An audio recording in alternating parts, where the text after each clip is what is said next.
سلامونه او نیکی هیلې. جرمني له ظریف سره یوټیوب چینل ته په خیر راغلی. په دې درس کې د جرمني ژبې د جملې جوړښت زده کوو. دا چې فعل، فاعل او د جملې نورې برخې او کلمې په څه ترتیب سره په یوه اصلي جمله کې یعنی هاوپټزاتس کې راځي په تفصیل سره یې زده کوو.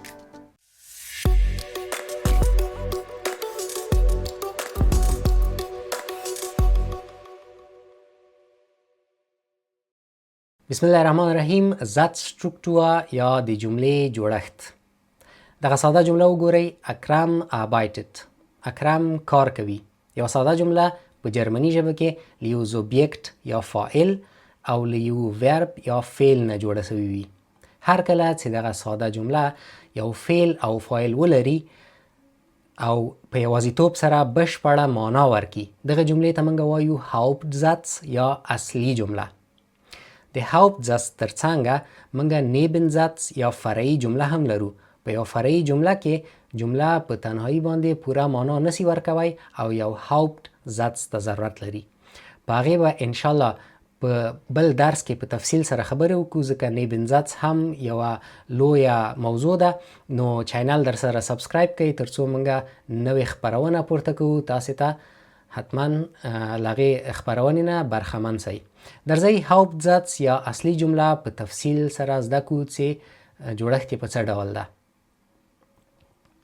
لومړی هاوپټزاتس چې ده 3 اصلي بڼې لري. یعنی هاوپټزاتس hat 3 Arten. لومړی بڼې ته یې وایي aussagen یا بیانیه یا خبري حالت. دویمې ته یا nein fragen او دریمې ته w fragen. دومه او دریمه بڼه یې چې ده پوښتنیز حالت ده. لومړی برخه خبري یا aussagen. اکرم arbeitet jeden Tag. اکرم هر ورځ کار کوي. Wir essen gern Pizza. زموږ خوښیږي پیتزا وخورو. Lisa bringt morgen ihrer Mutter ein Geschenk. لیزا سبا ته خپلې مور ته یوه ډالۍ راوړي. دغه درې واړه جملې که تاسې وګورئ د یو شي په اړه یو بیان کړی، یو خبر یې ورکړی، پوښتنه نه ده کړې، نو دې ته وایي بیاني جملې. اوس که د ګرامر په ترتیب سره دا موږ د دې هره کلمه ترتیب کو، دا په دې ډول باندې لیکل کېږي: پوزیسیون 1 2 3 4 5 او همداسې ادامه. درې واړه جملې په دغه پوزیشنو کې راځي. اکرم arbeitet jeden Tag. اکرم په لومړي پوزیشن کې راغلی. arbeitet په دوهم کې، jeden Tag په دریم کې. په همدغه ډول wir essen gern Pizza. Lisa bringt morgen ihrer Mutter ein Geschenk. دلته اکرم، wir او لیزا دا سوبجکت دی یا فاعل. فاعل په لومړي پوزیشن کې راځي. arbeitet، essen او bringt دا ورب یا فعل ده. فعل په یو بیانیه یا خبري جمله کې همیشه په دوهم پوزیشن کې ده. له هغې نه وروسته ergänzung راغلی دي.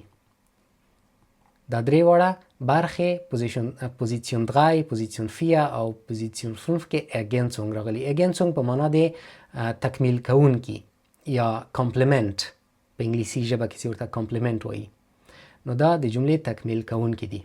همدغه جمله کې چې Lisa bringt morgen ihrer Mutter ein Geschenk، دغه ترتیب ته SVO ترتیب. یعنی سوبجکت، ورب، اوبجکت.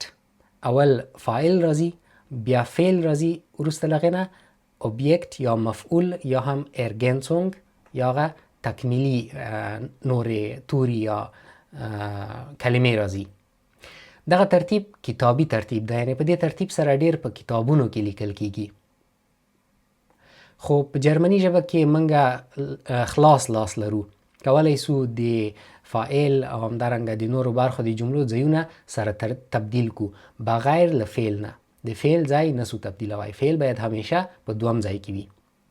همدغه جمله په دې ډول هم لیکلی سو: Morgen bringt Lisa ihrer Mutter ein Geschenk. Ihre Mutter bringt Lisa morgen ein Geschenk. Ein Geschenk bringt Lisa morgen ihrer Mutter. دا کار نور په جمله کې څه توپیر نه راولي. یوازې یو توپیر راولي د هغه شي په اړه باندې چې ته غواړې تاکید وکړې هغه د جملې په سر کې راولي. لکه موږ یو چاته وایو Lisa bringt morgen ihrer Mutter ein Geschenk.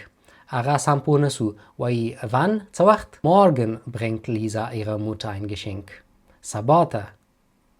په همدې ډول که وایي چاته wem بیا ورته وایو ihrer Mutter bringt Lisa morgen ein Geschenk. او که وایي سي was څه شی راوړي. Was bringt Lisa? Ein Geschenk bringt Lisa morgen ihrer Mutter. نو هغه برخې باندې تاسې تاکید کول غواړئ هغه د جملې په سر کې راولئ. دلته مو اوس دوه شیانو ته پام وي. لومړی ګورئ چې ورب یا فعل همیشه په دویم پوزیسیون کې ده، د دې ځای تغییر نه کوي، همیشه باید دویم پوزیسیون کې. او فاعل چې ده چې دې جمله کې لیزا ده یا باید د فعل یو طرف ته یا بل طرف ته، یعنی یا باید پوزیسیون 1 کې یا پوزیسیون 3. یو بل مثال هم کار کوو. Wir haben nächste Woche um 8 Uhr Unterricht. کولی سو وایو nächste Woche haben wir um 8 Uhr Unterricht. یا وایو um 8 Uhr haben wir nächste Woche Unterricht. په همدې ډول Unterricht haben wir nächste Woche um 8 Uhr. په دغه ډول باندې د جملو ځای ته تغییر ورکولی سو. درځئ چې یا nein fragen زده کو.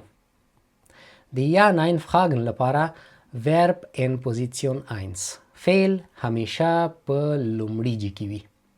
لکه haben wir nächste Woche um 8 Uhr Unterricht. haben چې فعل ده د جملې په سر کې راغلی. څنګ ته باید هرو مرو فاعل وي. wir haben wir. Bringt Lisa morgen ihrer Mutter ein Geschenk?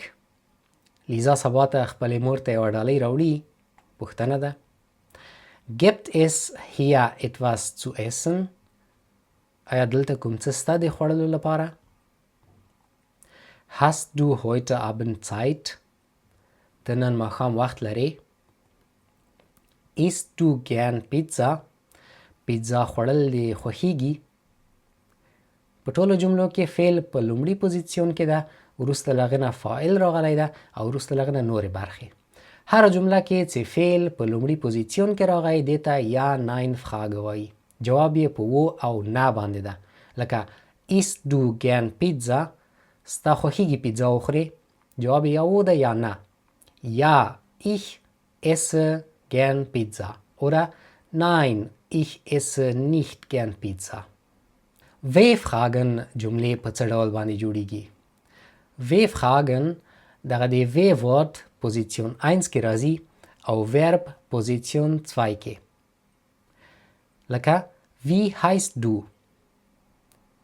wie یو W-Frage Wort ده، heißt فعل ده، du د جملې فاعل. په همدې ډول wie ist dein Nachname؟ تخلص دې څه شی ده؟ Wo wohnst du؟ چیرته ژوند کوې؟ Wann geht dein Bruder zur Schule؟ Wem bringt Lisa morgen ein Geschenk؟ چاته راوړي لیزا سبا ته یوه تحفه؟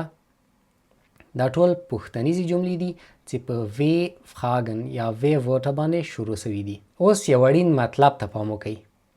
کله چې په یوه جمله کې Hilfsverb یا مودال ورب راغلي، Hilfsverb چې sein او haben ده د زمانونو په جوړښت کې کارول کیږي او مودال وربن لکه können، mögen، wollen، sollen دا فعلونه چې راغلي وي بیا له دو سره یو بل فعل هم راغلی وي چې هغې ته فول ورب وایي. په دغسې جملو کې فول ورب بیا د جملې آخرې ته ځي یا letzte پوزیسیون ته ځي.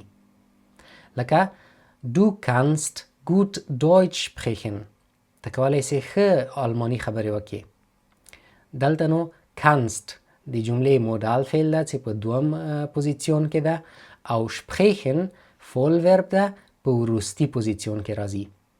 ځکه sprechen وروستي پوزیسیون ته تللی ده ځکه چې موږ په جمله کې مودال فعل لرو. په همدې ډول ich will bis 10 Uhr schlafen. زه غواړم تر 10 بجو ویده شم.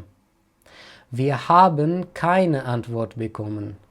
موږ هیڅ ځواب ترلاسه کړی نه ده. Bist du wirklich nach Paris gefahren? آیا په رښتیا ته پاریس ته تللی یې؟ دلته نو پوښتنیزه جمله ده. پوښتنیزه جمله کې فعل سر ته راځي او فول ورب د جملې آخر ته. gefahren دا پارټیسیپ 2 ده چې په داس پرفیکټ حالت کې کارول کیږي. نو دا ول د هاوپټزاتس یا د اصلي جملې د جوړښت په اړه باندې ټول اړین معلومات چې تاسو باید زده وي. د نیبنزاتس په اړه باندې په راتلونکي خبرونه کې په تفصیل سره خبرې کوو.